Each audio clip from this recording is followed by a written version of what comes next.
YouTube, it's Kathy and I'm here to talk to you today about my TBR for Scoobathon.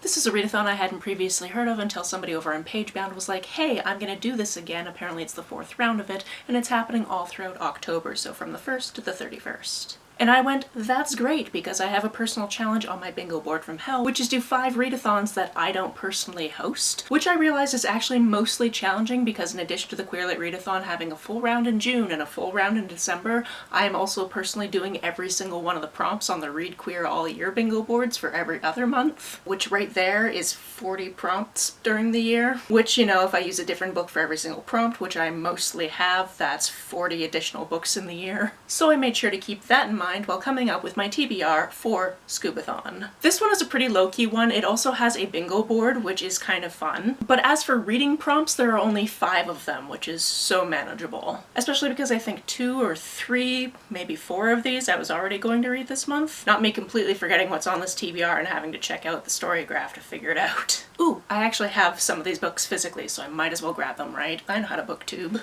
The first challenge, which makes a lot of sense for Scoobathon, is to read a mystery, so for that I'm going to be reading Fade Out.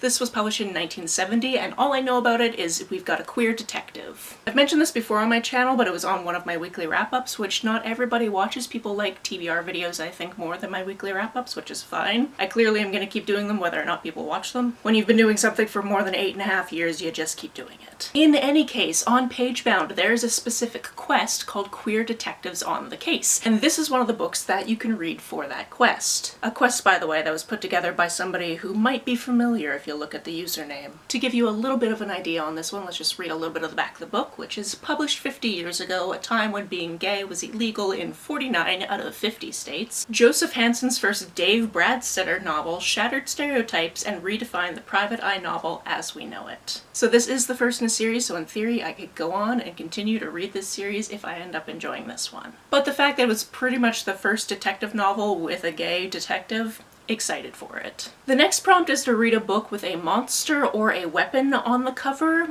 and this is the one where it's like, am I really playing by the rules? You tell me. But it was something I was going to read this month anyway, so here we are. And that's Bloom by Delilah S. Dawson. This one has a lot of flowers and a person kind of missing some skin. You could think of them as a monster if you were being the type of person that thinks that deformities equal monstrous, which I'm not. But also, literally anything could be a weapon. You could beat somebody to death with these flowers. Somebody could be allergic to these flowers and you just cover them with them and then they have an allergic reaction. I will stand on the hill that it doesn't have to be a typical weapon, it just has to be a weapon, which could be literally anything. Our next prompt is to read a book with an adaptation, and I haven't seen this adaptation because obviously I wouldn't watch it until after I've read the book, and that's Hamnet. This is one I've been meaning to read for quite some time now, and this is one on my 40 before 40 TBR, so I really need to get to that because, you know, that deadline is swiftly approaching. England, 1580. The Black Death creeps across the land, an ominous threat infecting the healthy, the sick, the old, and the young alike. The end of days is near, but life always goes on. A young Latin tutor, penniless and bullied by a violent father,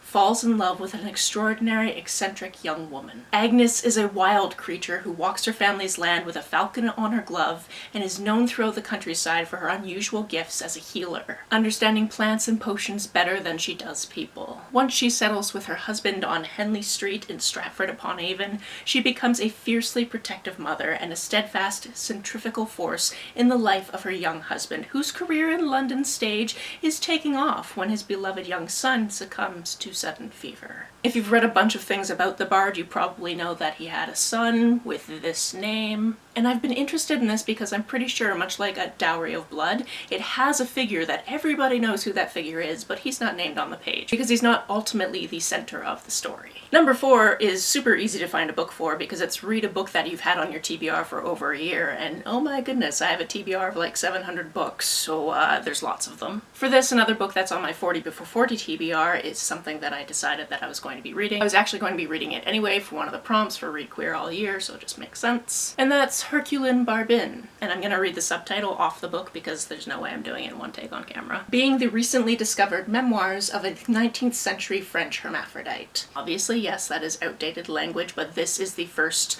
book about people who are intersex by somebody who is intersex. At least to my knowledge. So it seemed kind of important to actually read at some point. With an eye for the sensual bloom of young schoolgirls and the torrid style of the romantic novels of her own day, Herculin Barbin tells the story of her life as a hermaphrodite. Again, I do understand this is not the language we use anymore, I'm just reading the book. Herculin was designated female at birth, a pious girl in a Catholic orphanage, a bewildered adolescent enchanted by the ripening bodies of her classmates, a passionate lover of another schoolmistress. She is suddenly reclassified as a man.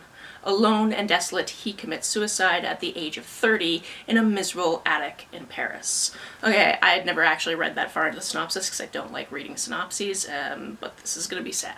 And finally, another book that I'm very excited to get to and I'll be getting from my library, so you're gonna see the cover up here. The category is a highly anticipated 2025 release, and that's Outrage by Ellen Jones. Ellen is from the UK, this came out earlier this year and I've been wanting to read it for a while, and then I had to get my library to order it, and then it fit really well into one of the Read Queer All Year prompts for October, so I've been saving it up, and the subtitle of this book is Why the Fight for LGBTQ+ Equality is Not Yet Won, and What We Can Do About It. I've been following Ellen online for years and I'm just super excited to get to this. So there you have it, that's what I'll be reading for Scoopathon. Are you participating? If so, what are you reading? Or what would you recommend for any of these prompts? Let me know about it down in the comments below. On the way down to the comments, if you hit that subscribe button, that would be very nice of you. If you don't feel like leaving a comment but want to make sure that I know you were here, just leave me an emoji or a smiley face if you happen to be on your keyboard. Some people have asked if there's a way to financially support this channel, so I set up a Ko-fi account, which is a digital tipping service. The link for that, as always, is down below. You can like and share this as you see fit, and I will see you very soon. Bye!